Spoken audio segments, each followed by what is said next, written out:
Una vez más, aquí en esta grabación, este video, para dar más detalles respecto a todo lo que ha manifestado a través de los medios de información, a través de internet, los canales de YouTube. Primero a través del canal mismo del diácono Jorge Sonante, y posteriormente entrevistas ya con personajes periodistas, como el periodista Roxana de, de Bolivia, quien hizo una entrevista al diácono Jorge Sonante, y también posteriormente viajó a Argentina para entrevistarlo, tener más información sobre estas reveladoras este, información que sale a la luz, ¿no? del lavado de dinero del banco York del Vaticano, y que, bueno, en anteriores videos ya he compartido cierta información, ¿no? De lo que este diácono transmite y enseña a través de cuentas de documentación eh, confidencial del Vaticano, de las cuentas depósitos de los mandatarios corruptos que apoyan al socialismo el comunismo del siglo XXI, y que ha tenido que ver mucho con el resurgimiento de gobiernos socialistas como el de Evo Morales, ¿no? Que tienen de perpetrarse en el poder. Luego también un nuevo Fernández en Argentina, ¿no? Pero curiosamente el personaje más siniestro de este caso, de esta corrupción, creo que es la Cristina Kirchner, ¿no? Ella en el 2014, según lo que revela en una entrevista con un periodista mente frontal de internet allá en Ecuador, revela pues que Cristina Kirchner de 2014 tiene conversaciones y vínculos con el Papa Francisco respecto al dinero del, del- de Argentina, que es depositado en el Banco del Vaticano, que suma un monto bastante elevado, que con detalle ya vamos a verlo en el video, y que ya en videos anteriores lo di. Eh, se tiene conversaciones con diferentes personajes, con el Papa Francisco, y que la procedencia de ese dinero de países como Ecuador, como el caso de Brasil, el caso de Argentina y otros países, sin duda, unos más que otros, la de Venezuela, eh, dinero que va al Banco del Vaticano para ser lavado de dinero, y que a la vez este dinero es usado, mucha parte es para el lavado, este dinero es usado para el socialismo que se está implementando e impulsando en Latinoamérica, a través de esas marchas organizadas con, con agentes entrenados en Cuba, para desestabilizar y aprovechar esto descontento del pueblo y generar incendios, destrucción y caos, ¿no? Y enfrentamientos con la policía y las Fuerzas Armadas. Y lo más grave que lo que hicieron en Chile, ¿no? Y impulsar el contento para que haya una mayor aceptación al socialismo. Pero sin embargo, estos personajes que impulsan el socialismo del siglo XXI son corruptos, solo Maduro, entre Maduro y dos personajes más en su entorno, más la hija de Hugo Chávez, suman una cuenta, suman en sus cuentas en el lavado de dinero en el Vaticano por un monto de 2.000 millones de euros.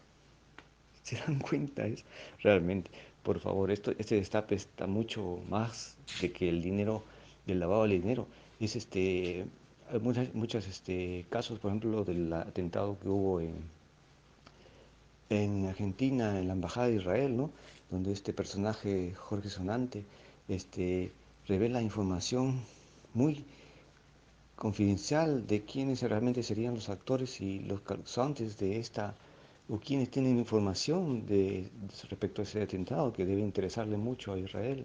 Luego, los dineros de procedencia de gobernantes para,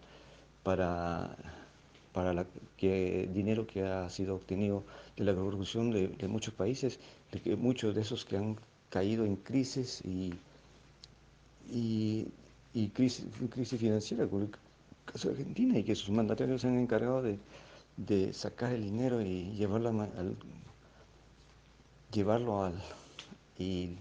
Vaticano, donde no puede ser tocado, pues porque si fuera ese dinero en dólares, Estados Unidos inmediatamente a través de la Reserva Federal investigaría la procedencia de ese dinero, pero sí, por eso astutamente el Papa Francisco cambia, de 2014 cambia poco después de su ingreso pontificado, cambia la moneda que se utilizaría en las transacciones el banco George, que es de pertenencia del Vaticano, lo cambia a euros y así poder muy, muy secretamente manejar dinero corrupto de las mafias y de las corrupciones, ¿no? Y que sin duda eh, la gran estrategia de Pablo Francisco como jesuita es taparle el escándalo de cardenales, obispos y gente de la Santa Sede, dentro y fuera de la Santa Sede, este, con, con tendencia homosexual o una conducta corrupta y en su comportamiento humano, siendo una iglesia que debe ser contrariamente a una moral correcta, también de casos de pedofilia, ¿no? En Estados Unidos, como ha habido encubrimiento y Estados Unidos mismos, el gobierno de Estados Unidos denunció a personajes 300 casos de pedofilia de personas vinculadas a la Iglesia Católica en Estados Unidos. Luego, la cantidad de dinero que han sacado hacia el Vaticano, ¿no? Y que promueven el, el grupo de Puebla y el foro de Sao Paulo, ¿no? Y cómo dilatan la intervención de Venezuela a Estados Unidos para dar tiempo al crecimiento del socialismo del siglo XXI, influenciando en Latinoamérica a través de estudios, protestas sociales y toma de control de gobiernos a través de la vía democrática, pero con fraudes electorales y engaños, utilizando el dinero corrupto que llega al Vaticano, ¿no? Bueno, sin fin, les voy a compartir un video de hora y media aproximadamente, realizado el 24 de octubre, pero que fue emitido recién el 27 de octubre por medidas de seguridad, ya que el 24 de octubre Jorge Sonante estuvo en una entrevista en, en Ecuador y ese video fue publicado el día 27 para dando tiempo a que el diácono Jorge Sonante salga de Ecuador hacia Argentina, pero actualmente en los últimos videos de su canal de Jorge Sonante, él habla incluso de amenazas de muerte, y por eso que ahora mantiene su identidad en secreto y aparentemente no se encuentra en Argentina, está en otro país, para proteger su vida y su familia, porque amenazas no solo han hecho hacia él, sino a sus familias. Él ha distribuido, ha enviado ya documentación a países como Ecuador, Brasil, Estados Unidos, Colombia, Argentina, Chile, los vínculos de gobernantes que están relacionados a corrupción de dinero que es lavado en el Vaticano, en el Banco del Vaticano, donde muestra la complicidad y participación del Vaticano en estos actos de corrupción y encubrimiento, dinero que se usa para destrucción y caos en Latinoamérica y para establecer gobiernos totalitarios y al resultado el Vaticano presentar su opción a través de las Naciones Unidas como la única opción de un gobierno supranacional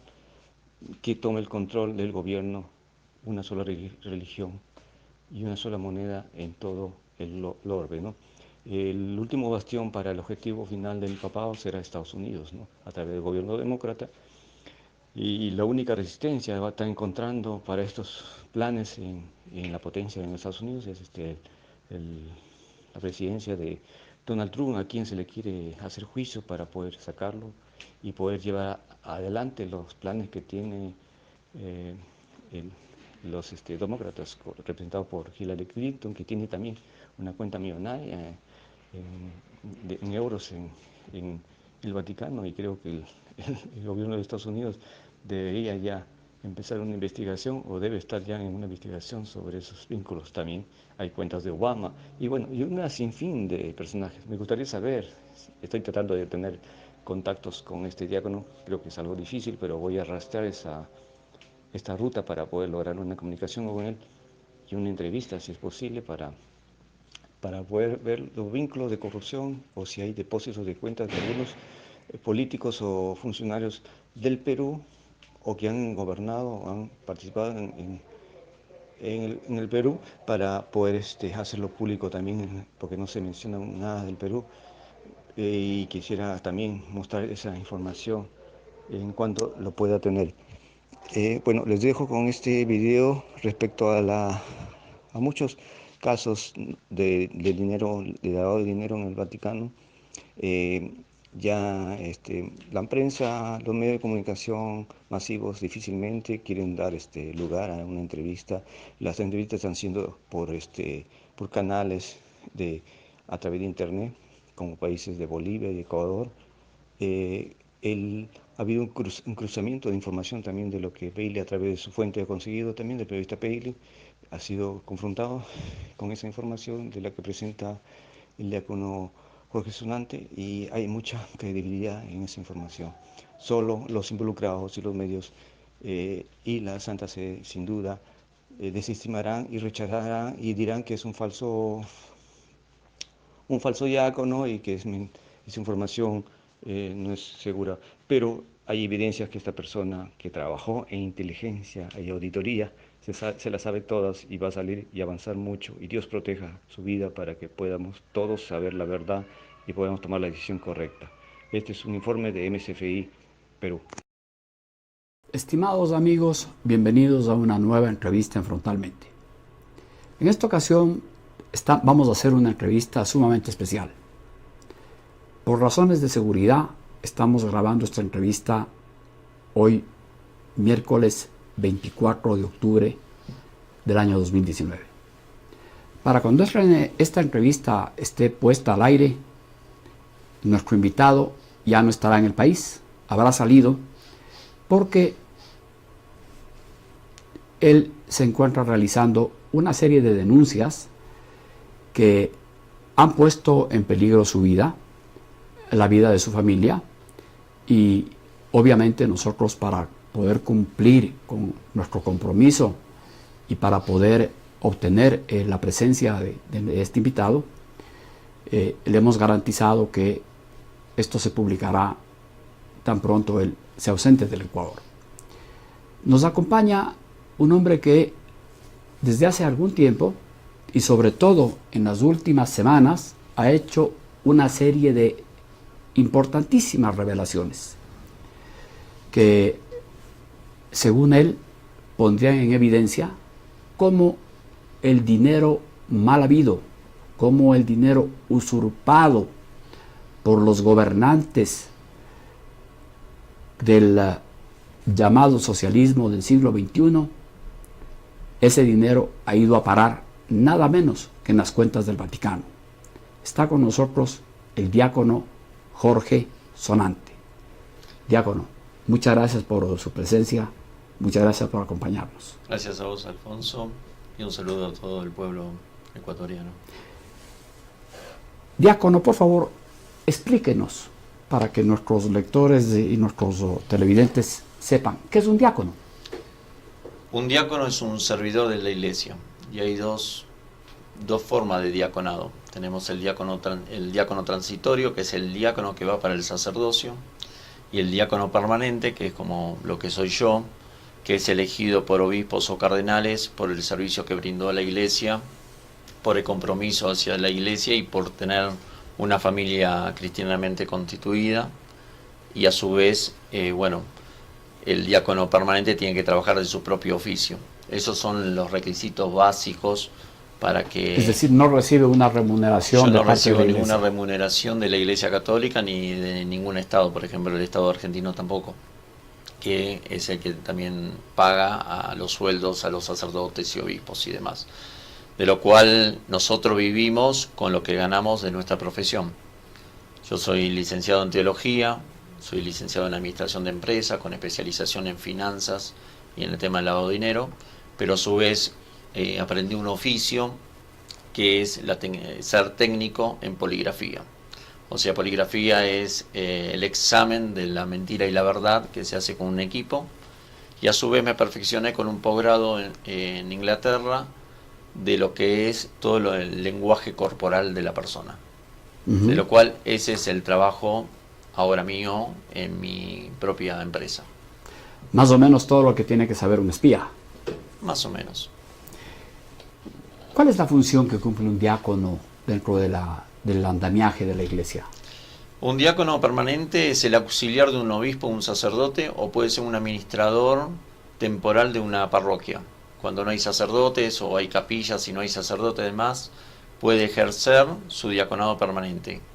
¿Qué hace el diácono permanente? Es la persona que auxilia al obispo o al sacerdote y puede casar, puede bautizar, puede leer el evangelio en las misas, puede predicar, puede dar la comunión, puede hacer la unción de los enfermos, puede dar responsos, y lo que no puede hacer en sí es celebrar misa, que eso lo hace un sacerdote, sí auxiliar al sacerdote, o sea, ayudarlo en la misa, y confesar. Son las dos No cosas. puede confesar. No puede confesar. Son las dos cosas que el diácono está obligado a no hacerlo, ¿sí? Porque no puede hacerlo, porque no tiene el orden presbiteral. ¿Quién nombra a los diáconos? ¿Cuál es el proceso para llegar a ser diácono? El proceso es un curso de catecumenado de 5 años. ¿Un curso de qué, perdón? De catecúmenos. O sea, que le enseñan todo lo que es la palabra de Cristo, las escrituras, le enseñan liturgia y demás. Pero como yo ingresé al seminario para ser sacerdote y aprendí liturgia y fui maestro de ceremonia cuando estaba en el seminario, y a su vez estudié teología, bueno, ya estaba con la capacitación necesaria para hacer. Además, cuando yo estaba en el seminario, instruía a los diáconos, que son los diáconos que van para el sacerdocio, que están destinados en parroquia. Al que le destinaba en parroquia, yo le enseñaba a oficiar misa, a bautizar, a acompañarlos para guiarlo, para que ellos a futuro, después de ordenado, cumplan las funciones que tenían que cumplir. ¿Qué los llevó a convertirse en diácono? ¿Qué fue lo que le motivó a entrar en esta vocación de servicio? La vocación de servicio la tengo de los 15 años, porque a los 15 años decidí ser sacerdote, ¿sí? De lo cual en el año 95 tuve que hacer un corte en el seminario por unas denuncias que hice de abusos sexuales entre directores y seminaristas, y por seguridad propia mía. En ese momento yo ya estaba trabajando para la Secretaría de Estado Vaticana, para la Santa Sede, y por seguridad mía me sacaron del seminario y seguí trabajando, pero como un laico más. ¿Esto fue en qué año, perdón? Eso fue en el año 95. En el año 95. Sí, 1995. O sea, hace En 25 Argentina. años. Sí, Hace 25 años. un poquito, sí, menos. ¿Y hasta cuándo usted trabajó en una relación con el Vaticano? La relación fue con el último Papa, con el que está ahora, Francisco, que fue en febrero de 2015. Que ahí en febrero de 2015 fue que, por los servicios que yo había prestado a la Iglesia en todos estos años que estamos hablando, y a su vez para protegerme a mí de la información que yo manejaba, el cardenal Castrillón Hoyos de Colombia, que era un íntimo amigo que hablábamos mucho y nos conocíamos de la época de Juan Pablo II, me ofreció la virtud de ser diácono permanente, de lo cual ahí en Italia me ordenaron de diácono permanente. Eh, ya que menciona a Juan Pablo II, Sí. ¿usted tuvo alguna vinculación con el Papa Juan Pablo Sí. II? Sí, sí.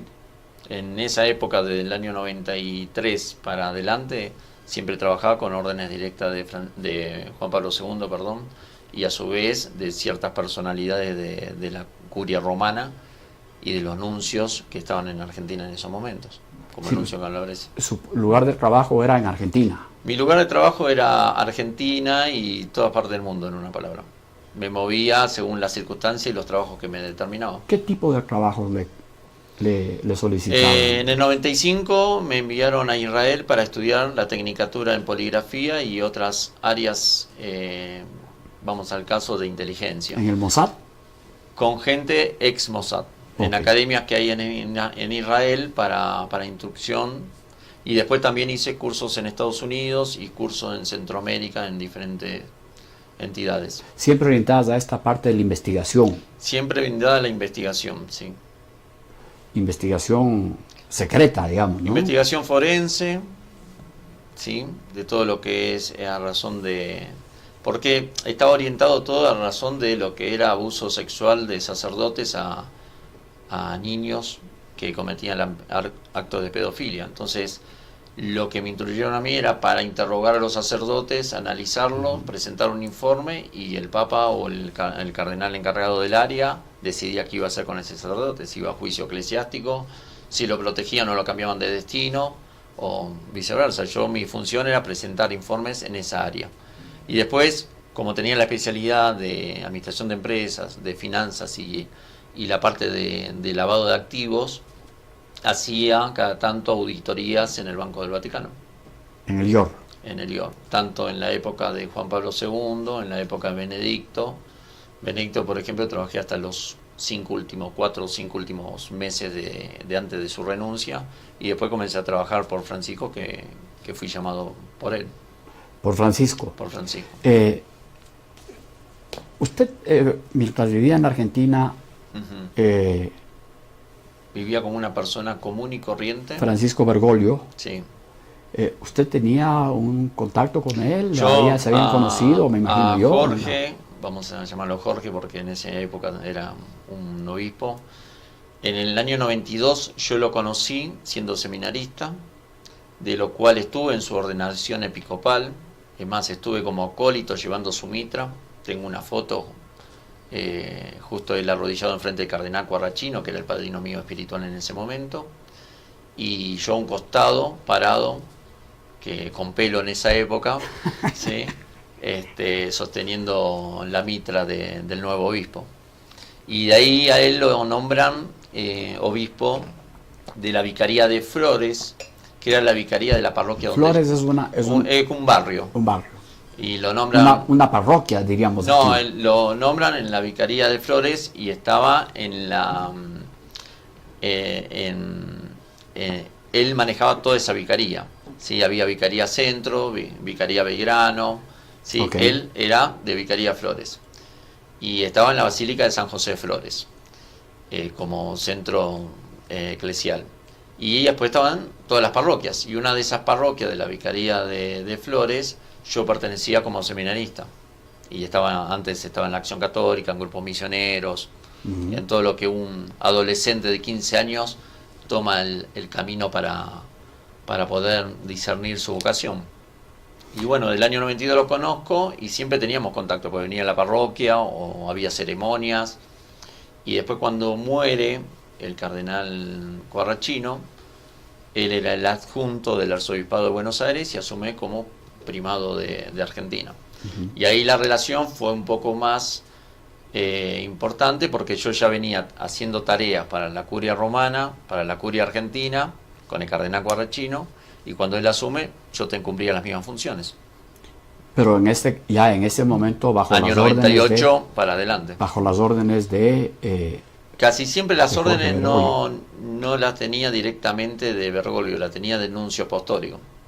Porque yo, todo lo que tenía que rendir, de lo que veía dentro del clero de Argentina, era a través Santa de, Sede. a través de la, Del nuncio del apostólico. nuncio que viene a ser el embajador, El embajador del Vaticano del en Argentina, Vaticano en cada país. Y así sucesivamente en todos los países que me Es enviaron decir, a cerrar. usted reportaba directamente al Vaticano a través del nuncio. Claro, porque los cargos que uno recibe que por decreto son investigador y consejero pontificio. Entonces el consejero pontificio siempre la línea directa es al Papa o en ese momento o al secretario de Estado, según lo que uno tenga que según hacer. lo que el Papa disponga. Y ¿no? lo que a mí me volcó al trabajo fue que en el año 92, en 1992, voló la Embajada de Israel por un ataque terrorista en Argentina, y enfrente de la embajada había una parroquia, Mater Admirabilis, que había un sacerdote, que yo lo conocía desde el seminario y de haber estado en la parroquia como diácono, de la parroquia donde yo salí, en una palabra. Y a los 10 minutos de la explosión nos fuimos yo en ese momento era secretario de un monseñor, nos fuimos inmediatamente al epicentro de la explosión, que todavía estaban los heridos, estaba el humo de toda la explosión, todo destruido, y buscamos a este sacerdote, sí, que era muy querido por este párroco. Y en ese momento vino alguien de la nunciatura, y como yo tenía la confianza con todos los obispos, porque el cardenal Quaracino siempre lo acompañaba a todos lados, era como un padre espiritual para mí. Lo conocían sí, todos lados. Y conocía toda la cúpula de obispos, siempre estaba relacionado con la cúpula de obispos, hacía como decimos en Buenos Aires, los mandados para los obispos, y conocía al nuncio apostólico en ese momento. Bueno, supieron que yo estaba ahí, y me llegó con una comunicación que tenía que sacar los cassettes que grababan el exterior de la calle, desde el lado que estaba la parroquia. Y bueno, la tarea fue esa. Entré a donde estaban los cassettes, estaban esas máquinas VHS de Sony, y saqué los 4 cassettes, me los guardé en la indumentaria que yo tenía, y a las 2 o 3 horas después de buscar el sacerdote, que pasamos por la morgue, bueno, pasamos por hospitales y lo encontramos al final en la morgue muerto, me fui a la nunciatura y presenté los cassettes. ¿Qué importancia podían tener esos cassettes? ¿Cómo voló la Embajada de Israel? ¿Y cuál era el motivo para quedarse con esos cassettes? Y yo creo que, como todo Estado, tiene siempre negociaciones con otros Estados, en este caso con Israel. Hasta ahora no se supo jamás, entre comillas, quién fue el culpable de la voladura de la Embajada de Israel, o cómo fue el procedimiento de la voladura de la Embajada de Israel. Se dice que fue una tráfico, que fue una persona que ingresó con una mochila bomba, que fueron las dos cosas, además. Yo creo que solamente el Vaticano lo sabe porque tenía todas las cámaras, las 4 cámaras que tenía. Y tenían los cassettes. Y bueno, y ahí fue la primera vez que conocí el Vaticano, porque con el secretario de nuncio en ese momento fui a presentar estos cassettes y a darme como un reconocimiento interno y a explicarme que mis funciones a partir de ese momento eran otras. Iba a ser seminarista, pero con una amplitud, con mayor beneficios. Bien, entonces a partir de ese momento... Y en el 95 descubro estos casos, los reporto. Los casos de pedofilia dentro del seminario, los reporto, y por seguridad mía me separan. Me cortan, en una palabra, la carrera eclesiástica para el sacerdocio. Pero yo lo entendí porque era la regla del juego. Pero seguía vinculado a la iglesia. Usted denunció esos casos, supongo yo, a las autoridades. Y las autoridades, ¿qué hicieron con esos casos? Y esos casos hubo sacerdotes que tuvieron su reprimenda, se puede decir, y hubo como una limpieza de camada. Pero después hubieron... ¿A qué se refiere con una limpieza de camada? Y una limpieza era sacarlos y cambiarlos de destino, que al final era más de lo mismo, como suele pasar, y como ahora Francisco, como dijo el arzobispo Vígano, que dijo que es cómplice de proteger a pedófilos. Bien, aquí en este país, en Ecuador, tenemos a un periodista muy destacado, muy reconocido, que se llama Carlos Vera. Él está fuera del país, está en España, y lamentando pues obviamente no estar aquí. Cuando yo le mencioné que iba a tener esta entrevista, me dijo que habría querido compartir, así que él tiene algunas preguntas que, Ok. si no tiene inconveniente, vamos a pedir que Carlos proceda. Carlos, bienvenido, gracias por estar aquí. Desde España, un gusto saludarlo, diácono Jorge Sonante, y gracias por atender mis requerimientos, igual Alfonso Pérez por permitir este enlace a través del periódico digital Ecuador en Vivo, con el cual colaboro, y a quienes hicieron posible este contacto con usted. Demócratas valientes. Voy a lo concreto. Si llega a haber algún requerimiento internacional, porque dan credibilidad a su denuncia y a la documentación que exhibe, ¿a qué reglas está sujeto el Banco del Vaticano como para poder confirmar o no esos depósitos ahí, a quién pertenecen, y eventualmente caben acciones de entidades internacionales para que recuperen lo robado? Porque se prueba en verdad que eso es producto de la corrupción y no del trabajo de Correa. Te saludo de acá de Ecuador. Muy buena pregunta. El Banco del Vaticano pertenece a un Estado, que es el Vaticano, de lo cual tiene su propia jurisprudencia, tiene sus propias normas, y solamente el Papa, en este caso Francisco, es la autoridad máxima para poder acceder a una auditoría financiera de algún organismo internacional o mismo del Banco propio central romano. De lo cual, imagínate que no van a poder hacerlo porque es cómplice de todo esto, ¿sí? Yo creo que en algún momento va a llegar un papa que va a decir que hubo esta corrupción, pero respondiendo a tu pregunta, todos los países pueden elevar estas denuncias y que le contesten. Pero a su vez ahora tienen el beneficio de que yo desde agosto del 2018 denuncié las cuentas que no se conocían jamás, se supieron qué número de cuenta y qué personas había. Y lo otro es que se pueden reconocer cómo se hacía el lavado de dinero y en qué invertían ese dinero de estas personas. Entonces, eso está fuera de la jurisprudencia del Vaticano, del Banco del Vaticano, de lo cual las agencias financieras de cada país puede hacer las rutas con la información que uno le puede dar, y a su vez ahí puede actuar para embargar y retornar esos fondos a los pueblos que fueron robados. Bien, vamos a avanzar al tema puntual de las denuncias del diácono para que se comprenda un poco mejor la pregunta de Carlos. Carlos se conecta recién, no sabe en qué momento de la entrevista estamos, por eso seguramente él adelantó esta pregunta, no habíamos topado ese tema. Lo haremos de inmediato después de este corte comercial. El diácono Jorge Sonante ha presentado sus denuncias desde hace algún tiempo ya, pero con mayor presencia en las últimas semanas. Ha estado en algunos programas básicamente que se transmiten en las redes sociales, esa es la verdad, porque parece que los medios grandes, los medios convencionales, por alguna razón no lo han invitado. Suponemos por qué.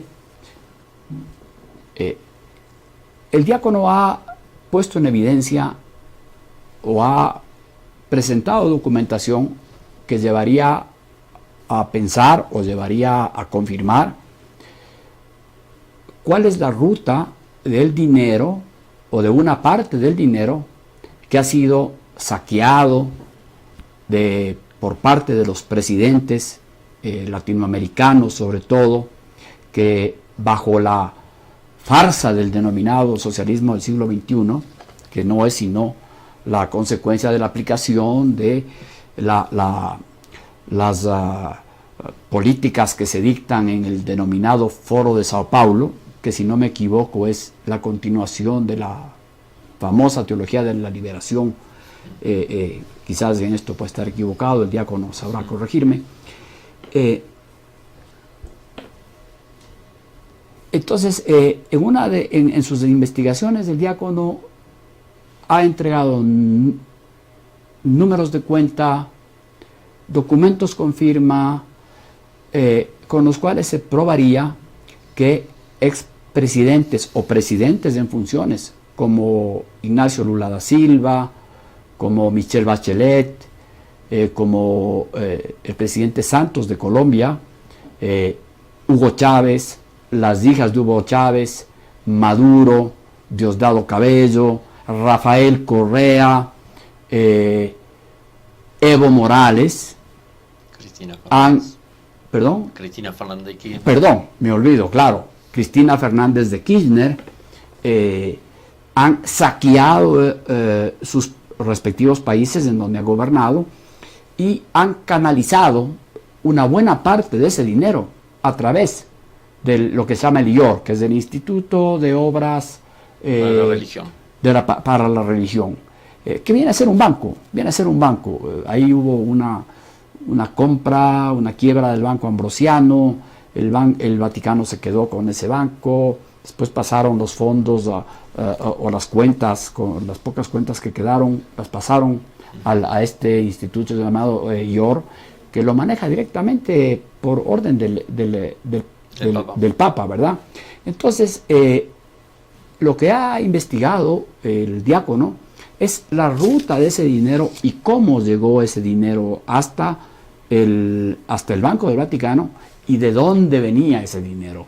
Entonces, diácono, cuéntenos de qué tarea estaba usted encargado cuando llega a descubrir todo esto que estaba pasando. ¿Cuál fue la primera sospecha? Porque supongo que esto no habrá sido fácil de investigar. No, seguro. La primera sospecha fue cuando se encontraron más de 1.200 millones de euros en los discaterios, que son secretarías de adentro de la Santa Sede, y que no se sabía qué procedencia eran. Se hizo una auditoría con un grupo de cardenales y gente capacitada, y de lo cual de esa gente yo estaba como auditor también, puesto por Francisco para poder ser los ojos de él y hacer una especie de contralor a esas auditorías.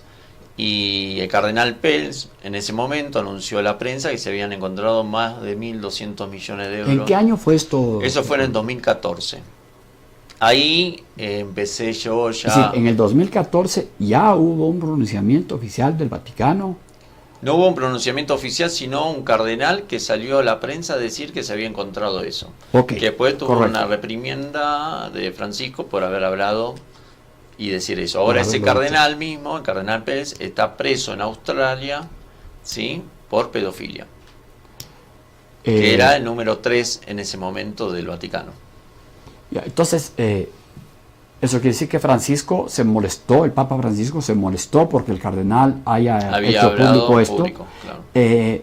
Sin embargo, él mismo había ordenado que se haga esta auditoría. Claro, correcto. Y la casualidad que fue que a la semana, después de haber hecho la auditoría y haber encontrado los fondos en efectivo, $100, 100 euros, el dinero desapareció. El dinero desapareció. Se fumó. Y nunca figuraron en los balances del IOR ni de ninguna inscripción de balance contable estos dineros. Pero alguna justificación tiene que haber. Bueno, no se pierden 1.200 millones. Cuando se presentó el informe al Papa Francisco, que fueron un informe primero y después un informe contralor mío. ¿Que lo presentó quién?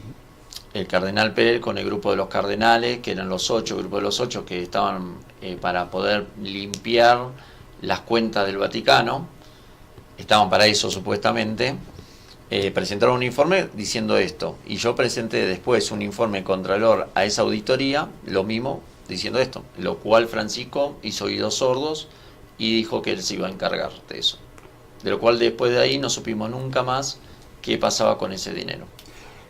Me deja muy preocupado lo que usted acaba de decir, porque me está diciendo que 8 cardenales tuvieron conocimiento de que habían 1.200 millones y que desaparecieron y que no hicieron nada. 8 cardenales. No hicieron nada. Un potencial papa. Un potencial, sí, papa. No podría, me parece, llegar a papa por su hoja de vida. Imagínate que ahora está preso en Australia por pedofilia. El cardenal Pels. Después los demás tienen su currículum y siguen apoyando a Francisco, pero el tema fue así. Si vemos la cronología de tiempo, Francisco protegió al cardenal Pels ¿sí?, de estos casos de abuso, y lo mantuvo. Es más, en el 2014, Francisco ideó la Secretaría Económica de la Santa Sede, que no existía. ¿Ok? El IOR, como Instituto de Obras para la Religión, ¿qué era lo que manejaba? Los sueldos de los sacerdotes, las pensiones, las donaciones de los San Pedro, las donaciones de las fundaciones que Francisco también creó, pontificias, que eran todos canales para lavado de dinero, en una palabra. Cuando creó la Secretaría Económica de la Santa Sede y lo puso de la cabeza a Pels, al cardenal Pels, pasó todas esas cuentas de la pensión de los sacerdotes, de los sueldos, de las fundaciones, del óvulo de San Pedro y demás, pasó a la Secretaría Económica de la Santa Sede. Y el IOR quedó puramente como un banco offshore, con las cuentas que estaba manejando. De 19.000 cuentas que había, se bajaron a 14.000 cuentas, y después esas cuentas que se bajaron, que ya no tenían uso o tenían fondo y no lo reclamaban, porque a veces eran cuentas, vamos a decirlo en una palabra, de mafiosos y demás, que ese dinero iba a parar a una cuenta maestra que la manejaba el Vaticano sin decirle nada a nadie. Pero a ver, usted me está diciendo que antes de Francisco había en el Banco del Vaticano... Desde el año 45 para adelante siempre hubo esos manejos financieros. Con Juan Pablo I. ¿Y los papas supieron que había dinero de la mafia ahí en el Vaticano? Sí, y muchos papas no sobrevivieron a su papado. ¿Sí? Ahí mismo el Papa, el mismo Papa Benedicto tuvo que renunciar, no por la salud, sino por un complot interno, porque iba a dar a conocer y a limpiar lo que eran las cuentas del Vaticano. ¿Sí? Y aparte iba a dar a conocer lo que estaba pasando con el lobby gay y con la pedofilia dentro de la iglesia. Imagínate que el Papa Benedicto, hubo un cardenal en Estados Unidos que le decían el depredador, porque era un cardenal que después estuvo también con los 300 de Pensilvania, los depredadores de 300, que era amigo de Francisco porque le dieron la birreta cardinalicia juntos, y había venido a la Argentina a dar cursos a una comunidad religiosa. Bueno, ese cardenal Benedicto, cuando le entregaron los informes de que era un cardenal pedófilo, un depredador pasando a los 100 abusos, ¿sí? Los destituyó de la función que cumplían en los Estados Unidos, ¿sí? Cuando asumió Francisco, lo volvió a colocar en sus funciones. Nos entendemos ahí, ¿no? ¿Y los feligreses? Y los feligreses estaban las denuncias de todos los abusos, y bueno, gracias a Dios salió el escándalo de los depredadores de Pensilvania, los 300 depredadores de Pensilvania, que yo puedo dar fe que gracias a parte de la información que yo le entregué en ese momento al FBI, 3 años antes de que saltara el año pasado el tema de los depredadores de Pensilvania, bueno, eran 365 en realidad, pero bueno, 300 por ahora se lograron encontrar como culpables. Bueno, cuando volviendo al tema financiero, sí, la Secretaría Económica del Estado de la Santa Sede, encargada de Pels, manejaba todo eso, y el Banco del Vaticano en el 2013 por una regla de lavado de dinero que acordó Francisco con Obama, que fue una casualidad que uno de los primeros viajes de Francisco fue a Estados Unidos, ¿sí? De visita. El presidente de Estados Unidos manejaba una cuenta en el IOR. El presidente de los Estados Unidos, Barack Obama, tiene una cuenta en el IOR. Y a su vez Francisco... ¿Una cuenta de cuánto dinero, diácono?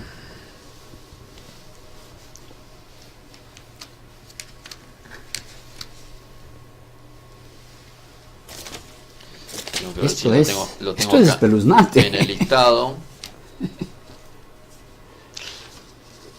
Que esto lo tiene todo la Reserva Federal de los Estados Unidos y el FBI también. Porque a su vez también hay cuenta de Hillary Clinton, de la Fundación Clinton. ¿Tiene esta información estos? Fundación Clinton, por ejemplo, el número de cuenta Fundación Bill Clinton, Hillary y Chelsea Clinton, que es la hija, 001-3-31717-C, por 499 millones de euros. Y estamos buscando la de Obama. ¿Y eso es desde qué fecha? Perdón. Esto es el último resumen, 16 de... No, ¿desde cuándo tienen el dinero ellos ahí? De la apertura de cuenta, y tendría que fijarme en los datos que tengo, pero yo calculo que debe ser a mediados del 2013, principio de 2014. Quiero ver si acá tengo el listado de que figura Obama.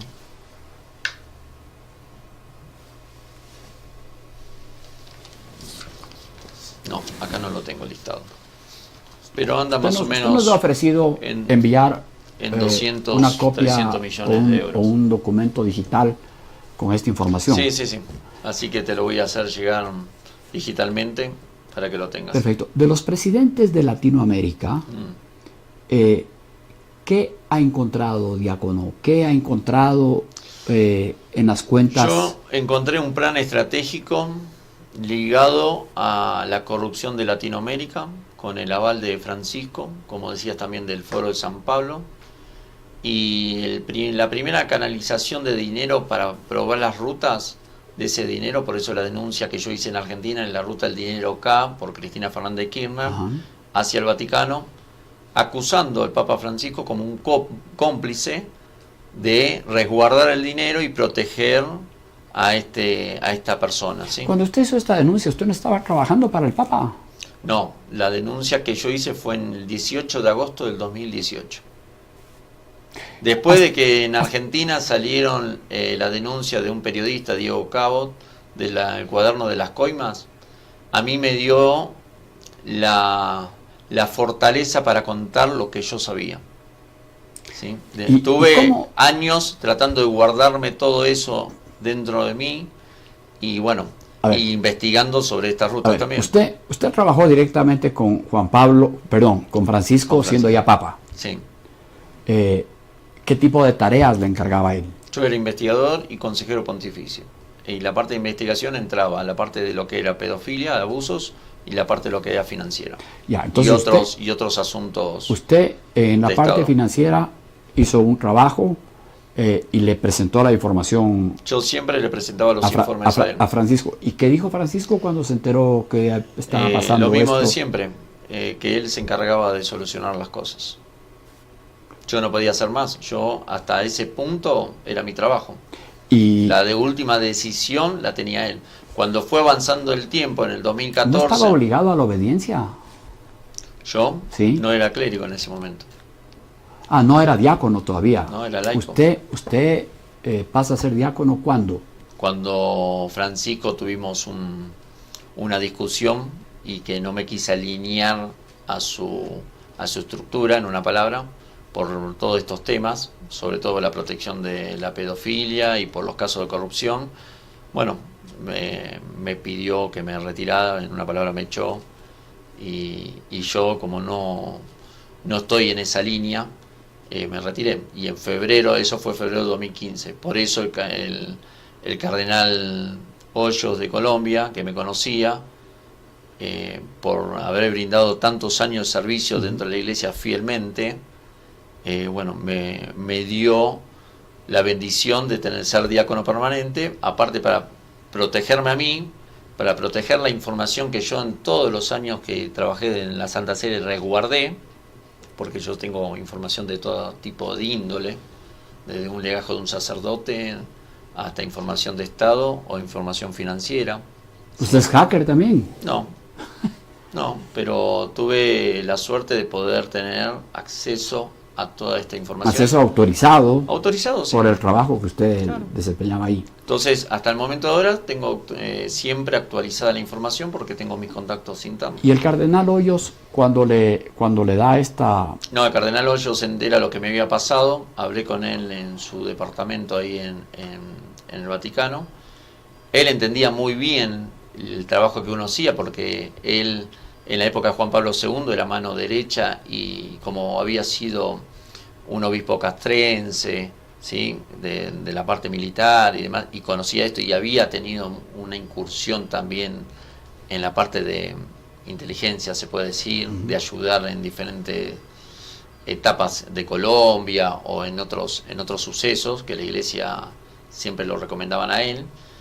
Entendió la posición de que a donde estaba yo, porque yo estaba contratado, estaba yendo y viniendo de Argentina a Italia, a otras partes del mundo. Ese 2015 yo tuve que ir a España, a Francia y a Alemania a auditar cuentas y a interrogar a sacerdotes pedófilos.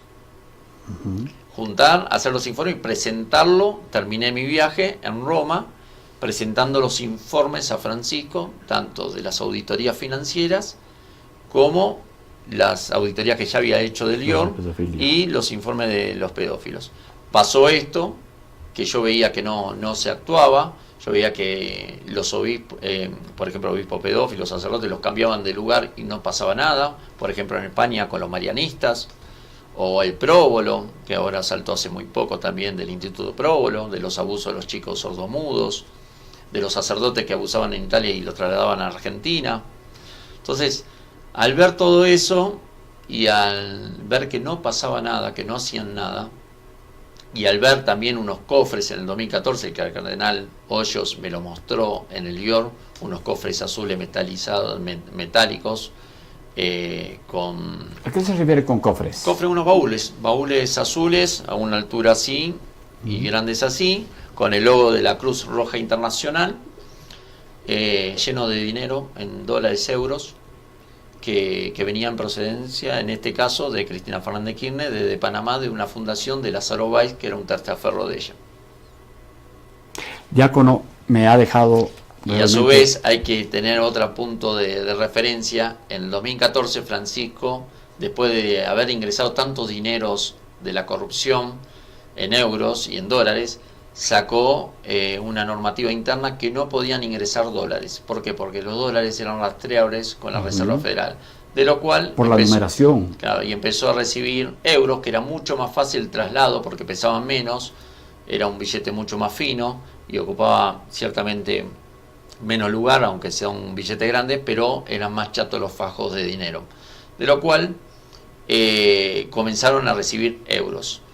¿Sí? ¿Y qué habrá sido la casualidad? Que si quiere la gente lo puede investigar tranquilamente. Italia tuvo que sacar casi de circulación los 500 euros. Los billetes de 500 euros. Claro, porque había tanta cantidad de billetes de 500 euros, que es lo que se usaba para el lavado de dinero, porque era un billete fácil y se sumaba bastante rápido las sumas de traslado, que bueno, tuvieron que resolver otros caminos de cómo lavar ese dinero. Diácono, me permite, vamos a una pausa comercial y continuamos. Okay. En el caso de los países latinoamericanos, Cristina Fernández de Kirchner tenía una cuenta y el dinero que llegó a esa cuenta fue en unos cofres Claro. enviados desde Panamá. De una fundación desde Panamá, una empresa y una fundación que estaba en nombre de Lázaro Báez. ¿Y cómo sabe que esa cuenta, ese dinero era de los Porque el cardenal Hoyos, cuando me lo mostró, me dijo: fíjate, porque esos cofres vienen de la presidenta de tu país. Y la presidenta de mi país en el 2014 era Cristina Fernández de Kirchner. De lo cual tenía una papeleta, que era un papel como una guía, porque eran diplomáticos los cofres. Tomé los datos de ahí y empecé a hacer el recorrido de la ruta. Cuando se lo presento en un informe a Francisco, me dijo que él se iba a ocupar. Que él se iba a ocupar, quería decir, no te metas en eso. No te metas en eso. ¿De qué monto estamos hablando, diácono? De Cristina Fernández de Kirchner es uno de los montos más grandes, 800... a ver... 875 millones. Favor, diácono, sí, voy a tapar porque hay algunas cuentas que todavía no pude denunciar. Ahí está. Sí, ahí la podés. Un poco. Ahí está. Eso, ahí está. Cristina Fernández de Kirchner. Ok. Sí. Está bien. De lo cual acá hay asignada una empresa, una empresa offshore extranjera que era la triangulación de ese dinero. Porque dentro de la cuenta estaban los cofres, estaban los bolsos cuando viajaba Cristina, que bajaban bolsos, Son bolsos que van bajo un amparo diplomático, me Obvio. imagino yo, claro. Igual que los cofres que encontré yo. Igual que los cofres. El 2015, en enero de 2015 también había encontrado unos cofres, pero ya estaban vacíos.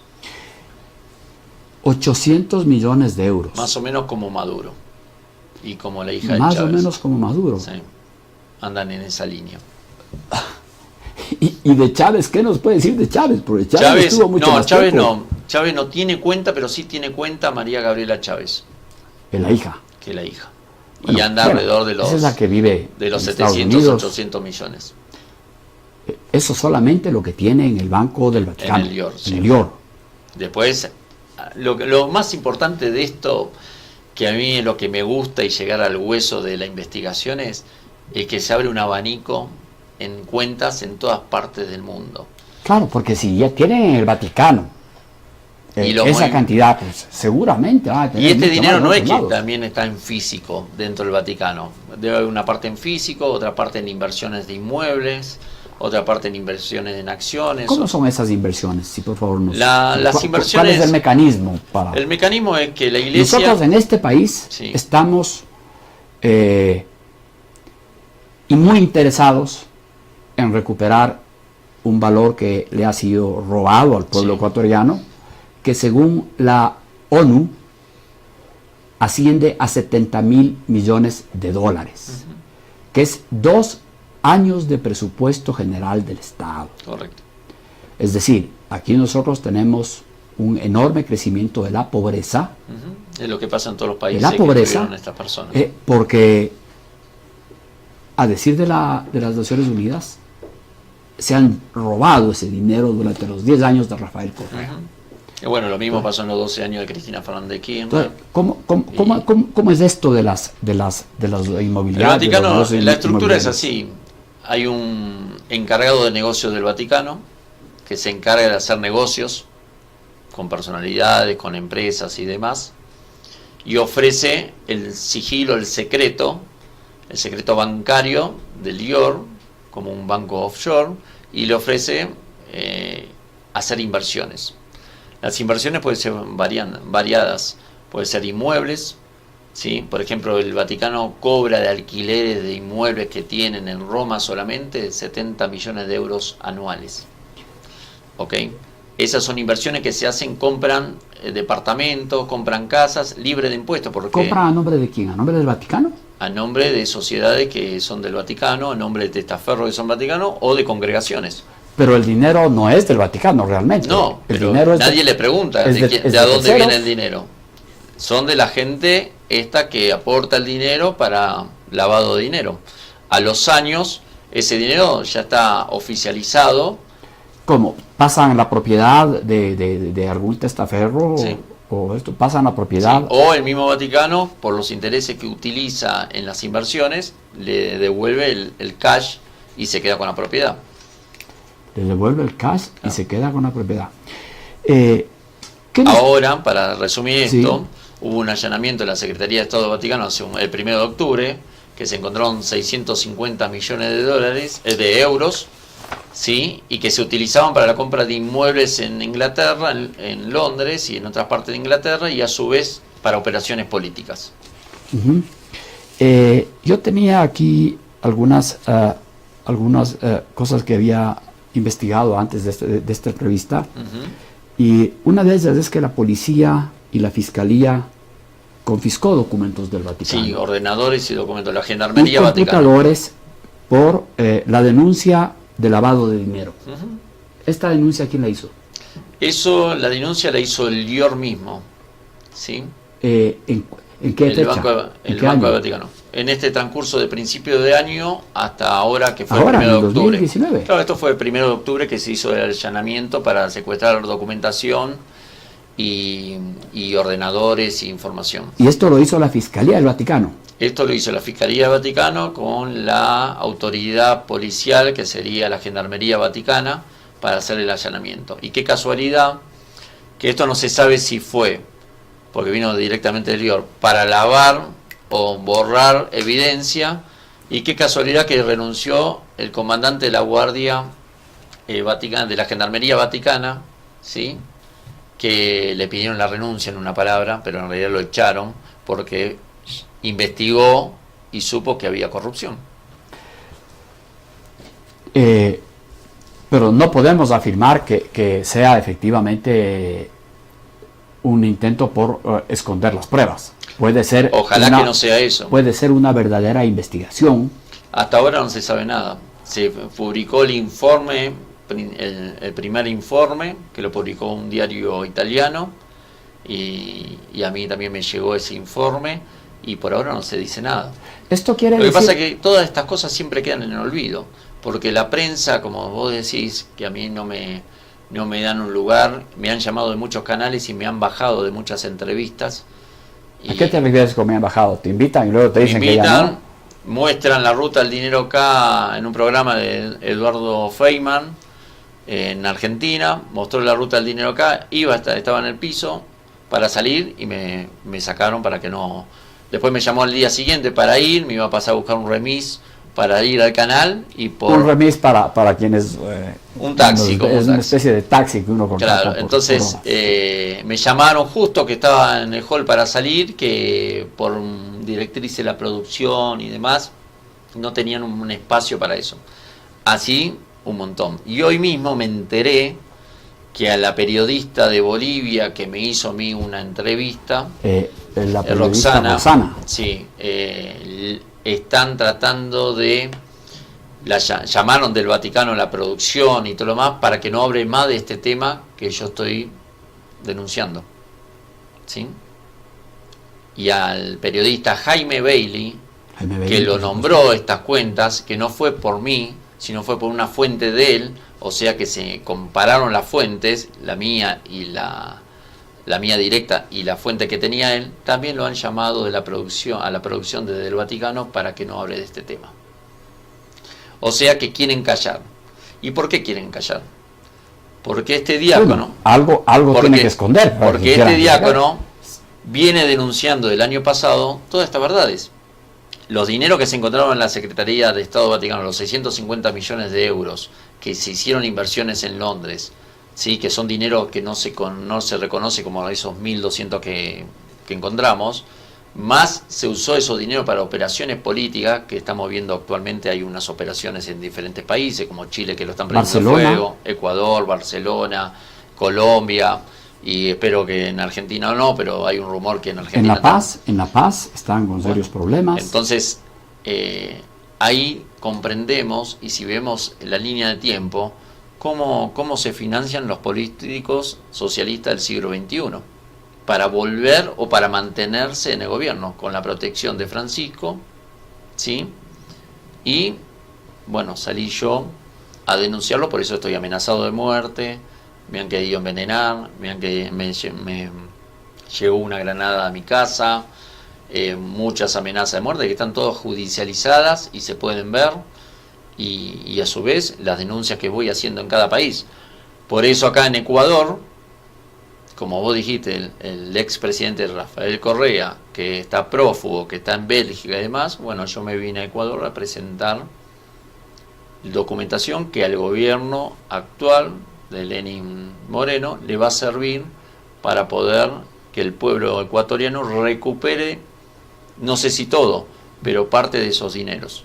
Voy a ver la forma de tomar contacto con la fiscal general. Afortunadamente, diácono, con el actual presidente Lenín Moreno, sí, tenemos yo puedo decir que hay una separación de poderes, y no creo equivocarme al decir que la fiscalía actúa de manera independiente. Esto hubiera sido imposible si hubiera estado aquí Rafael Correa. Sí, es un común denominador en todos los países que pasaron estos presidentes corruptos, que la justicia no es independiente, que está contaminada, que sigue contaminada, no todo, pero sigue contaminada. En Argentina pasa lo mismo. El juez mismo que tiene la causa ahora la tiene parada porque vienen las elecciones este domingo, entonces no sabe si va a seguir el presidente Mauricio Macri o va a asumir nuevamente Alberto Fernández y Cristina Fernández de Kirchner como vicepresidente. Entonces están comprometidos con eso, no es independiente la justicia. Con toda la documentación que yo presenté, porque yo lo que presento en las redes es el 1 o 5% de toda la información pesada yo supongo que si la fiscal general del Ecuador decide iniciar una investigación, usted le proporcionará tanta información. Es como en Bolivia, un senador de Bolivia comenzó en el Congreso de Bolivia una investigación por los fondos que yo denuncié de Evo Morales, de lo cual también me entrevistó, tuvimos una charla, le dije cómo eran los movimientos, le dije la documentación que yo tenía, y por eso un senador comenzó una investigación. Será porque hay indicios. Después no hubo un comunicado de la Santa Sede para rechazar todo esto. Salió un arzobispo por voz propia, de Sucre creo que era, que por voz propia que averiguó, y me quisieron desfigurar la investidura mía diaconal, diciendo que no era diácono, que tengo todas las pruebas habidas por haber, puedo mostrar fotografía, puedo mostrar todo lo que yo tengo el documento que documento, el decreto de ordenación, puedo hacer todo lo que quiera. Es más, el cardenal Poli de Argentina, el cardenal primado, en el 2015, cuando volví, yo estuve diaconando en misas con él, y así con un montón de obispos en Argentina y con otros obispos en el exterior. Entonces, si un obispo o un cardenal primado no sabe que vos no sos diácono, no vas a diaconar en una misa. Claro, por supuesto. ¿Sí? Vamos a hacer caso. Claro. Entonces, saben estas personas que soy diácono. Y otro tema que está muy bueno saberlo es que el único pronunciamiento que hizo la Santa Sede fue en Colombia, cuando denunciamos la cuenta de Santos con un periodista de allá, que sacaron 4 renglones, que el vocero en ese momento era Gisiotti, que dijo que el León no tenía cuentas de presidentes y expresidentes, pero jamás me nombró a mí, jamás nombró que no era diácono, ¿sí? Solamente nombró al periodista y al medio, de lo cual todos los que hacen la campaña de la difamación, como se dice a las personas que queremos dar la verdad, se aferran la estrategia de que pasó en Colombia con Santos. Pero otra cosa es que ningún presidente se anima a ir a las cortes a denunciarme a mí por difamación, ¿sí? Porque yo lo estoy difamando en una palabra, pero no es difamación, es verdad pura. Es decir, usted tiene la convicción de que lo puede probar en una corte. Yo no tengo ningún problema, como le dije a la periodista Roxana, de poner la cara e ir a una corte. A Evo Morales le preguntaron en un programa de televisión abierta de Bolivia qué decía de las denuncias, y me dijo: yo de este tema no quiero hablar. Y cuando una persona agacha la cabeza y hace este gesto, que yo soy especialista en eso, quiere decir que está encubriendo algo. En ese programa que en donde usted hizo las denuncias, sí, que yo lo vi, Roxana, Evo Morales, sí, el primer programa que hizo con Roxana, vía Skype, me parece. Vía Skype, sí. Porque luego hizo otra al día siguiente o a los 2 días, que fue ella para Buenos Aires. A la Argentina, a hacerme una entrevista. Esto fue la primera, la del 4 de octubre. La del 4 de octubre. Sí.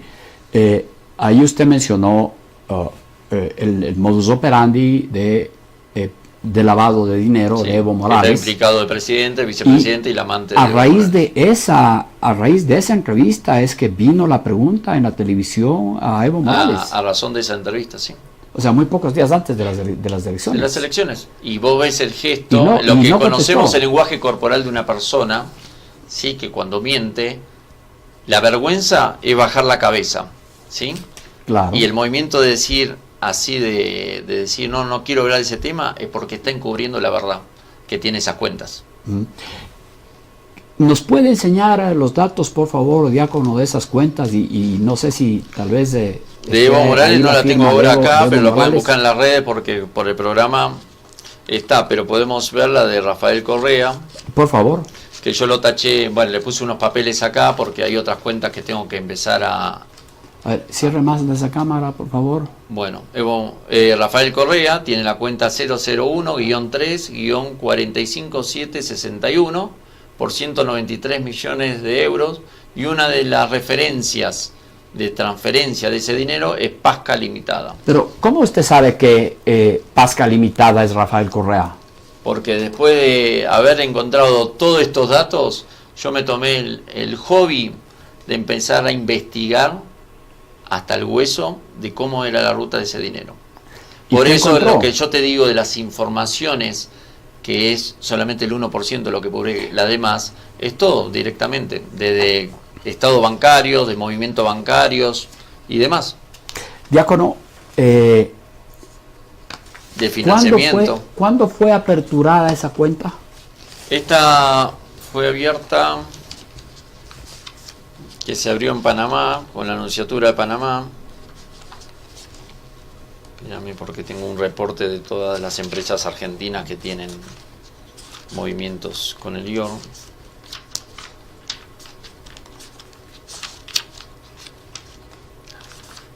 Se me mezclaron todas las hojas. Mientras las busca, Acá vamos está. a una pequeña pausa Sí. y enseguida continuamos. Diácono tiene ya los documentos aquí. Sí, este es un Eh, formulario que se bajaba en su momento hasta que hice la denuncia de la por, página por favor, acerque la cámara. del IOR, ¿sí? Ajá. Que es un depósito, cuando se abre una cuenta se hace un depósito. Bueno, Rafael Correa en la cuenta que nombré anteriormente en dólares depositó $679.000 y fue por la empresa Pasca Limitada. Ese es el documento que relacionaría a Este es el Rafael documento Correa. que tiene la firma Acérqueme la firma, por favor. de Rafael Correa, Esa es la con firma de el Rafael sello, Correa. con el sello de la Nunciatura de Panamá. A ver, Diácono, por favor, ¿qué fecha es eso? Esto es del 20 de abril de 2013. Usted sabe que Rafael Correa estuvo en el Vaticano el 19 de abril del 2013. Sí, sabía que había visitado, sí. Estuvo el 19 de abril del 2013 Bueno, en el Vaticano. Esto fue el día 20, Al día fechado el siguiente. día 20 con el sello de Panamá. De la Nunciatura de Panamá, ¿no? Bueno, la verdad es que Y si vemos la cronología de muchos presidentes, en sus viajes, como pasó con Evo Morales, en el estado de cuenta de Evo Morales, las fechas son muy parecidas a los viajes de Evo Morales al Vaticano. bueno, esto realmente es una coincidencia que tiene que ser investigada. Esto no puede quedar sin La investigarse. investigación está, lo que tiene que hacer la Fiscalía o acá no sé cómo se llama, la Agencia de Fiscalía. Información La Financiera, Fiscalía, la unidad de la análisis unidad financiero. bueno, es captar más datos sobre estos temas, que en varios países lo están haciendo. No lo hacen público porque todavía están en la investigación, pero el día que empiecen a juntar las pruebas directamente y a tener de todos estos mandatarios o políticos, sindicalistas o lo que quieras que figuran en cuentas, ahí va a explotar lo que corresponde a cada uno de los expresidentes o presidentes. Diácono, esa cuenta fue aperturada el día 20 Abril 2013. de abril del Casi 2013. un mes después de asumir Francisco. Fue Francisco. ¿Cuánto de ese dinero sigue ahí?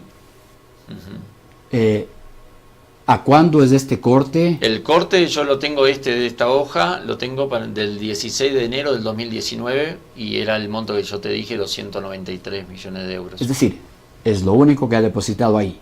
Es lo único que hay hasta ahí y ahora debe tener un interés seguro. ¿Tiene algún otro tipo de propiedades? Porque en este esquema en donde se compran bienes, De lo que yo te decía, que a razón de esto, de la investigación de una cuenta, se abre un abanico de inversiones en todas partes del mundo, o de apertura de cuenta, o que tiene cuentas en otros lados, y a su vez inversiones. Y propiedades, bueno, ya sabemos muy bien que está en Bélgica, y Bélgica tiene una propiedad. Después tiene en Londres, en España. tiene en Londres una Sí. propiedad. Una propiedad que está a nombre de quién. A una propiedad, no te puedo decir ahora el nombre, ¿no? Pero es una propiedad qué de una valor? persona ligada a Rafael Correa.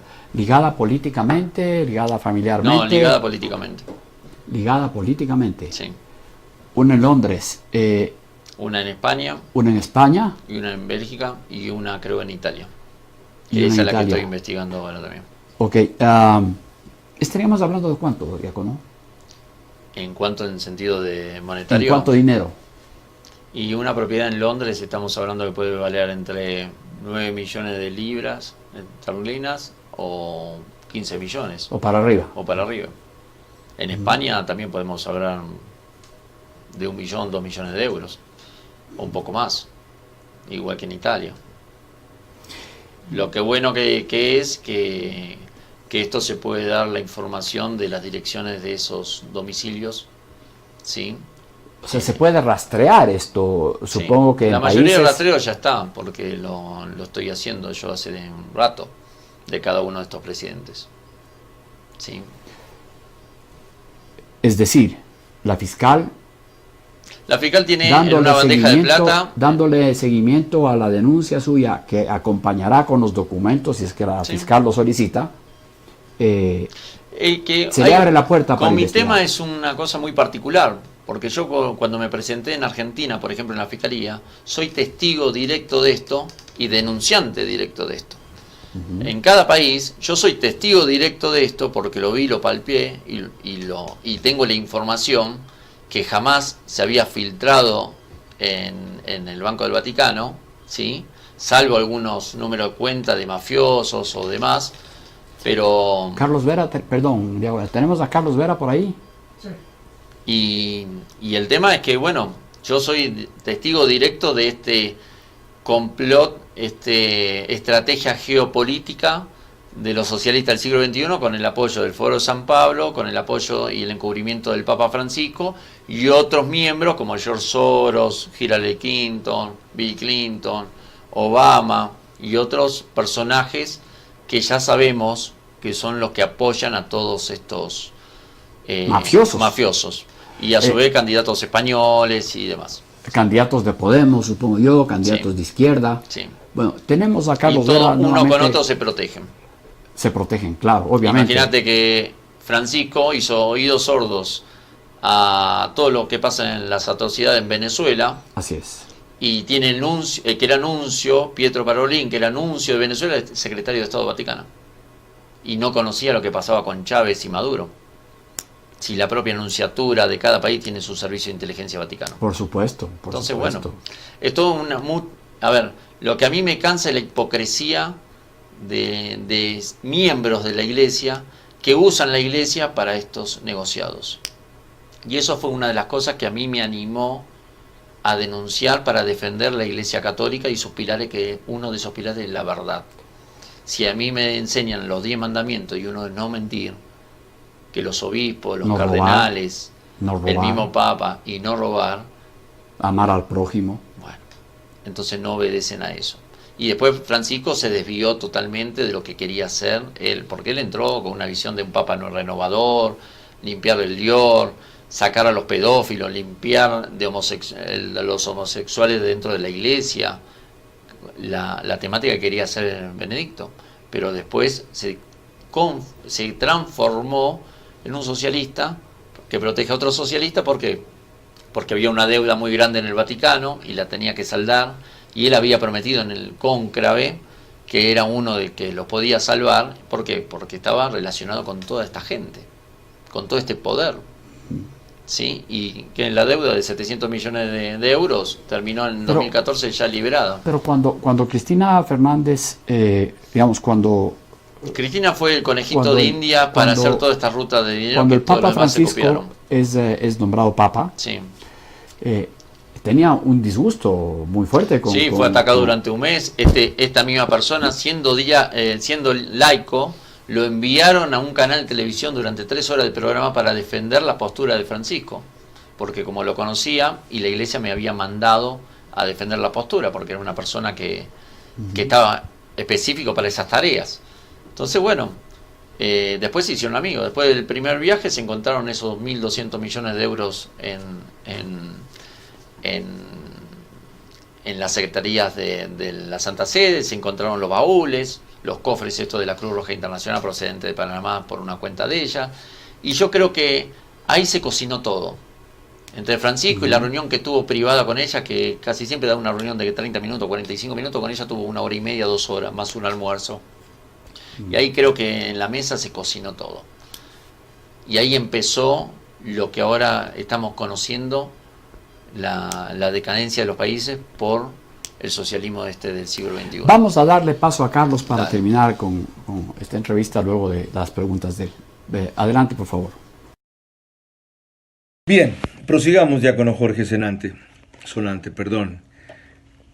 Yo creo que la parte clave, todo lo que usted le dijo ahora con Rosana, a Patricia Poleo anoche y hace pocos instantes a Alfonso Pérez, está en cómo logró establecer que el nombre al cual figuraba esa cuenta tiene conexión con Correa o proviene de Correa. Esta es la parte determinante, cómo se establece que esos fondos corresponden a él a través de esta tercerización que hace allí, fondos que suman 193 millones de euros, aproximadamente 240 millones de dólares, para quienes no tienen esto claro.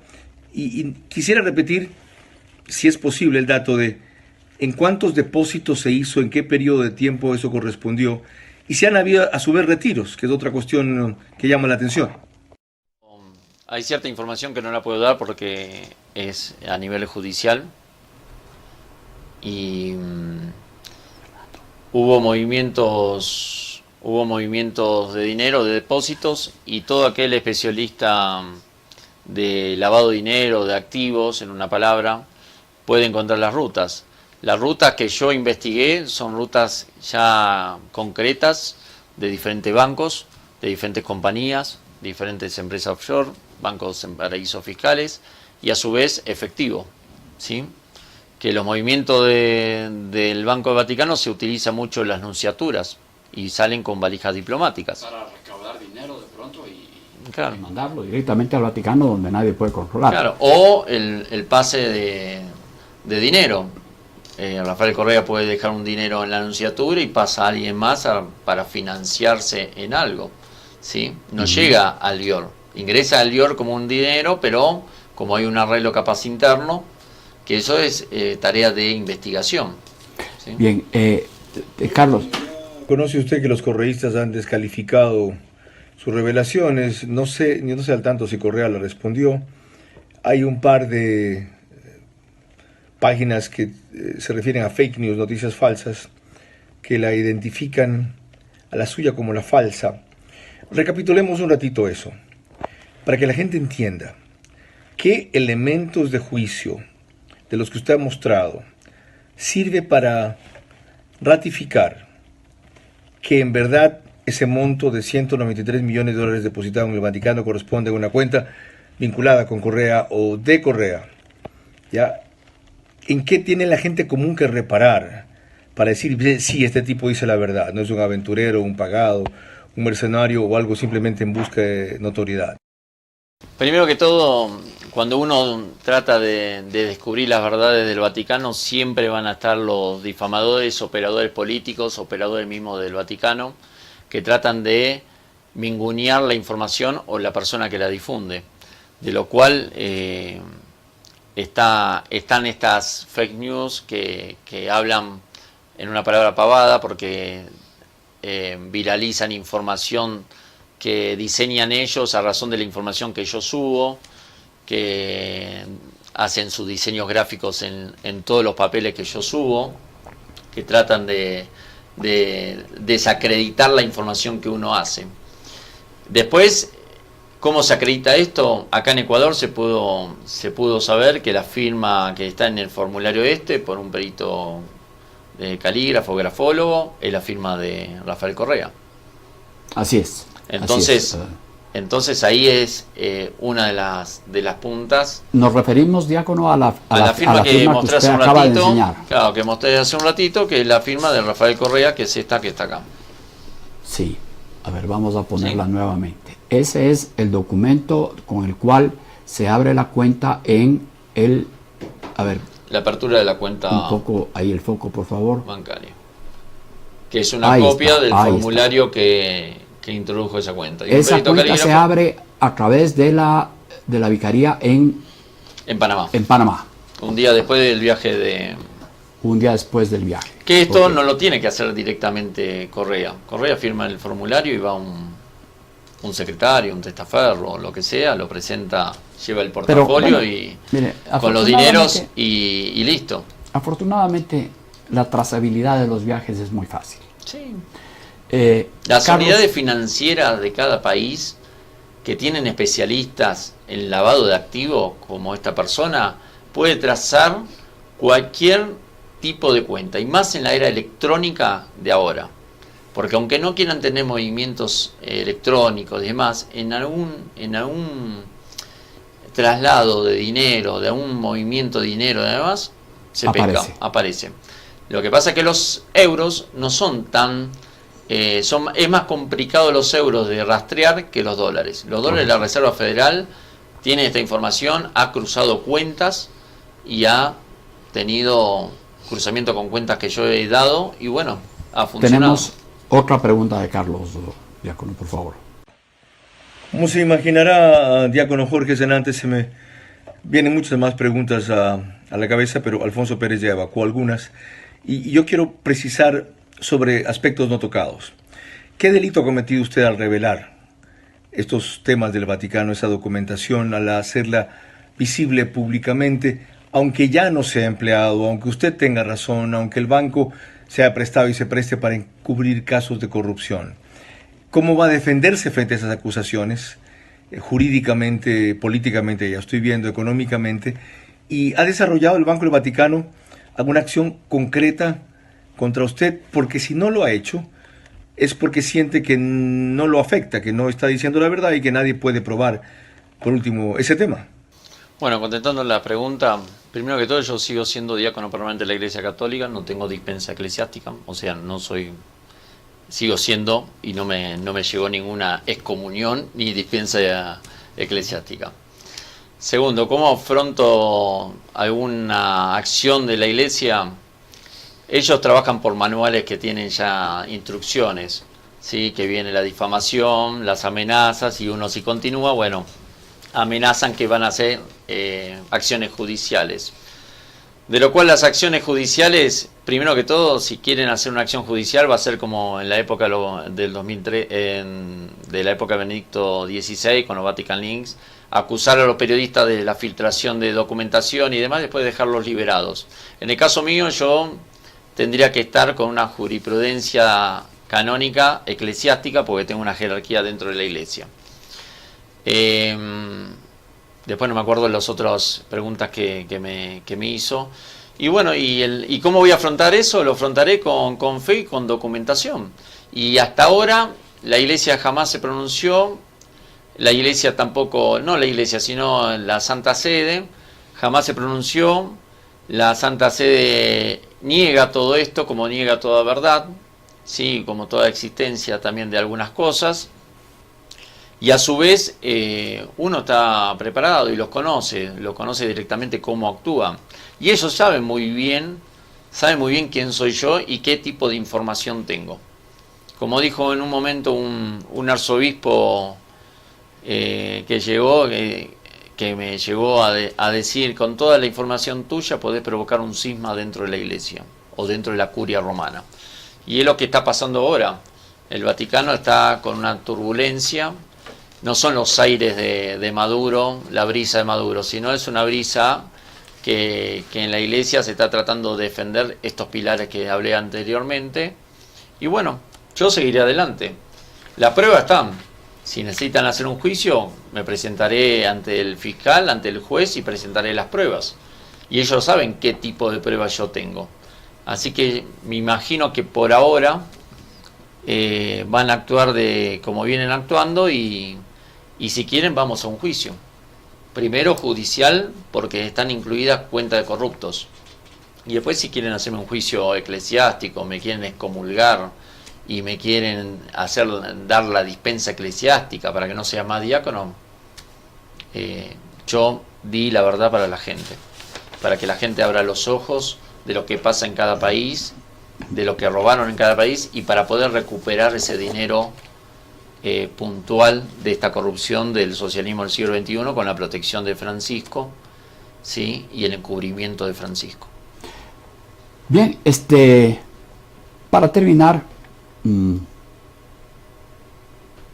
quisiera topar brevemente lo que ha publicado un medio que se llama Vatican Insider. Según ellos, nunca fue ordenado diácono permanente, Sí. ya lo respondió. Afirma el Vatican Insider que estuvo casi 2 años en el seminario de Buenos Aires, pero que lo invitaron a abandonarlo en un contexto turbulento. Sí. Sin embargo, está ya manifestado por usted quién y en qué circunstancias le dio esta condición de diácono permanente. Sí, ahí habla de la época del año 95, cuando yo recibí la orden de salir del seminario por las acusaciones de estos obispos, que Vatican Insider sabe, que no es, en realidad Vatican Insider es un medio más, pero el que tendría que decir algo es la sala de prensa del Vaticano. Claro. Y qué casualidad, hablando de esto, el 31 de diciembre de 2018, los 2 voceros del Vaticano, sí, Burke y Paloma, no me puedo acordar ahora el apellido, renunciaron a su puesto porque sabían que se venía esto. Y tengo mensajes que yo les he mandado a ellos, diciéndole, como una persona dentro de la iglesia, diciéndoles, miren, yo voy a seguir denunciando estas cosas, sigo recibiendo amenazas, aténganse a las consecuencias como ustedes voceros. Y ahí lo pusieron a vocero Gisotti.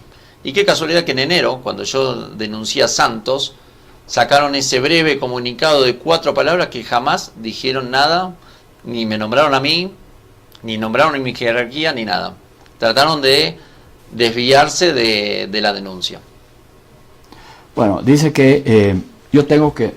Sí, adelante. Me corresponde porque Sí. a pesar de que, gracias por la aclaración, no es del órgano Y oficial. mucho dato de que Vatican Insider, que sacó en esa nota, que fue en enero también, creo que del 2019, por lo de Santos, mucho dato de ahí lo sacaron de las personas que empezaron a difamarme cuando yo empecé a hacer la denuncia, que son operadores políticos, operadores eclesiales. Imagínate que la primera amenaza de muerte que yo recibí fue por Facebook, en un chat de un capellán de la Policía Federal Argentina, diciéndome que tenía que cuidar a mi familia, que no haga más lo que estaba haciendo. ¿Sí? Eso está en una denuncia dentro del Poder Judicial argentino. Bueno,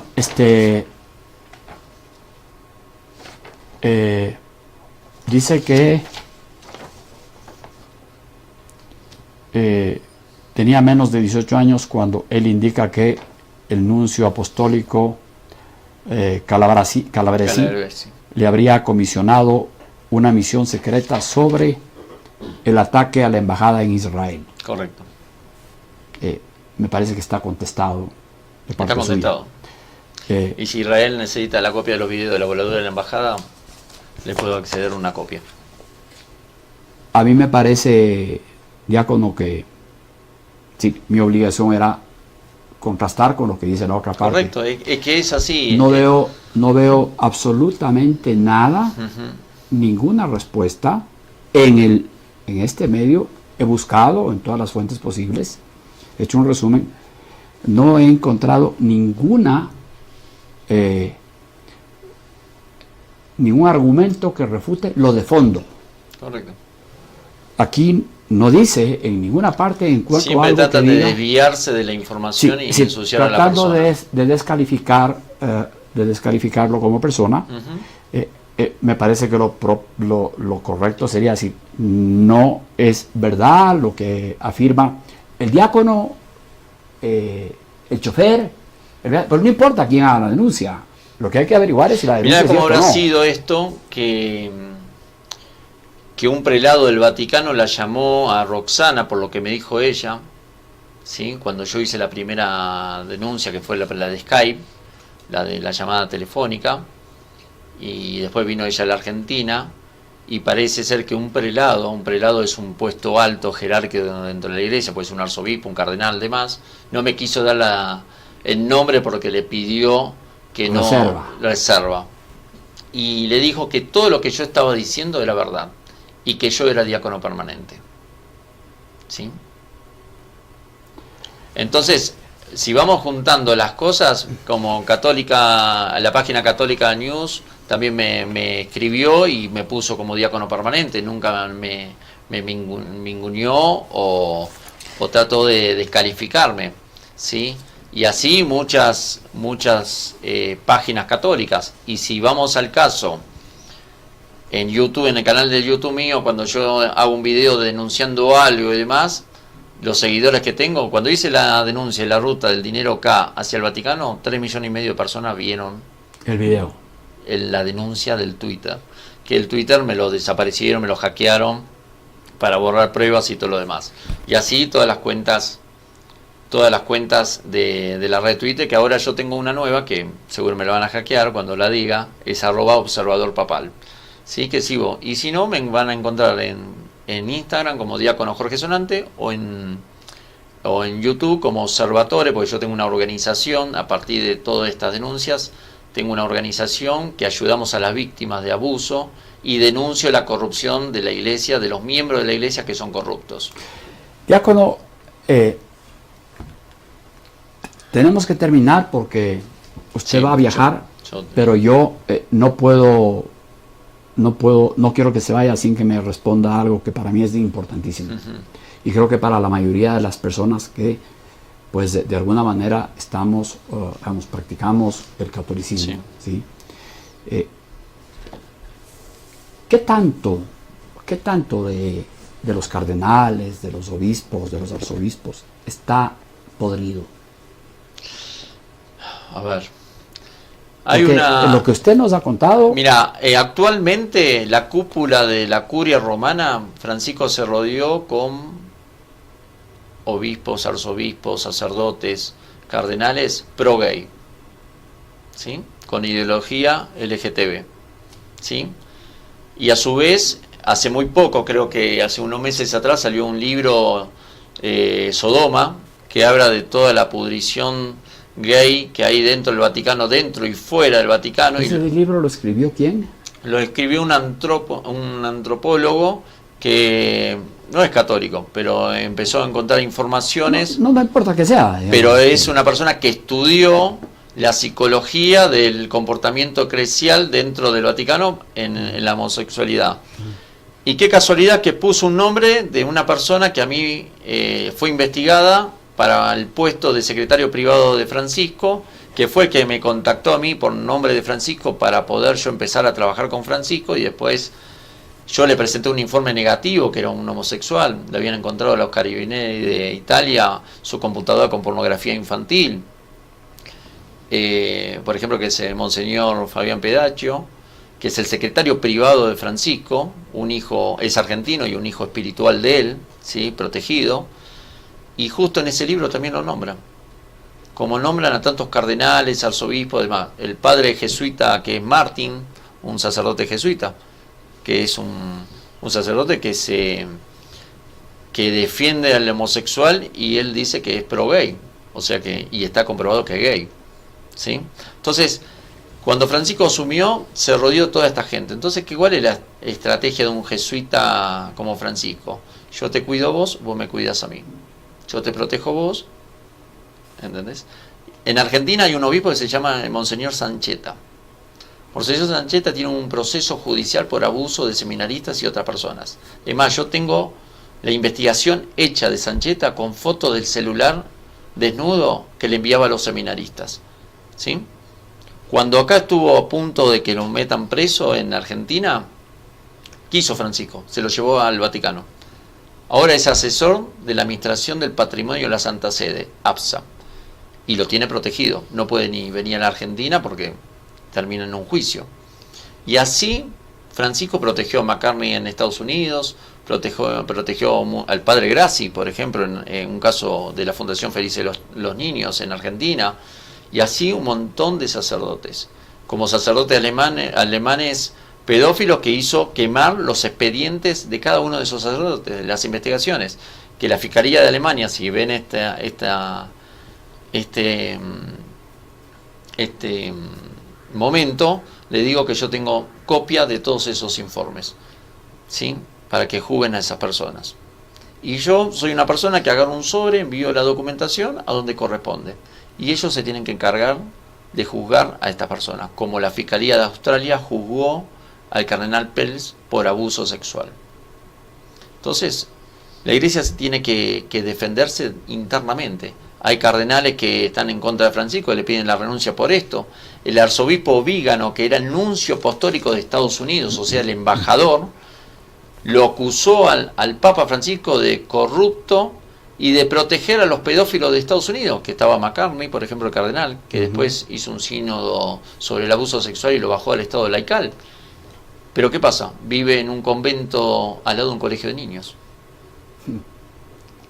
Quiero que la gente entienda que la fe es una cosa, lo que cree en Cristo y en la iglesia, que somos todos, y otra cosa es lo humano, la pudrición humana que tiene el Vaticano de esta gente. Y Francisco la pudrió más. Y se maneja a nivel de lo que hablamos antes, las normas de 2019 y 2020 del Foro San Pablo.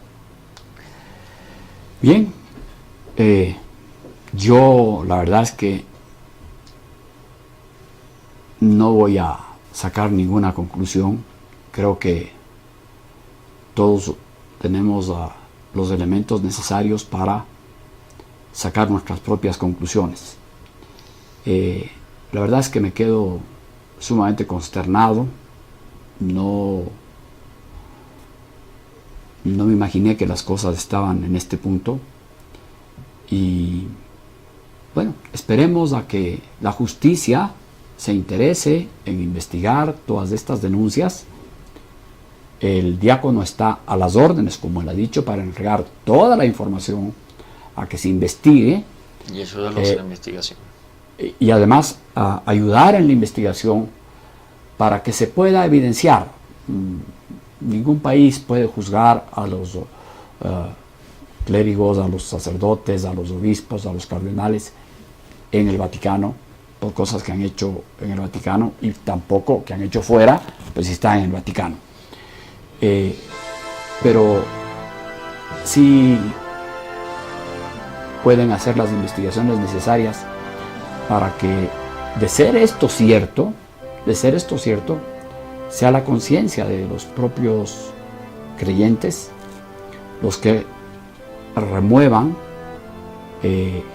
la conciencia de quienes deben dar un paso al costado para tener un futuro mucho más transparente. Hay que tomar en cuenta que para muchos de nosotros la fe, la iglesia, el Papa representan figuras sumamente grandes. Tenemos principios, en mi caso, principios católicos bien arraigados, y esto, en mi caso, me ha dejado perplejo. No voy a hacer más comentarios. Estimados amigos, una vez más quiero ratificar mi gratitud hacia el diácono. Algún día contaré en qué circunstancias él vino a dar acá. Sería conmovedor el contarles qué esfuerzos hice yo para poder contactarme con él en Buenos Aires, y a los pocos días se presentó él aquí. Esa es la verdad. Les agradezco por habernos acompañado.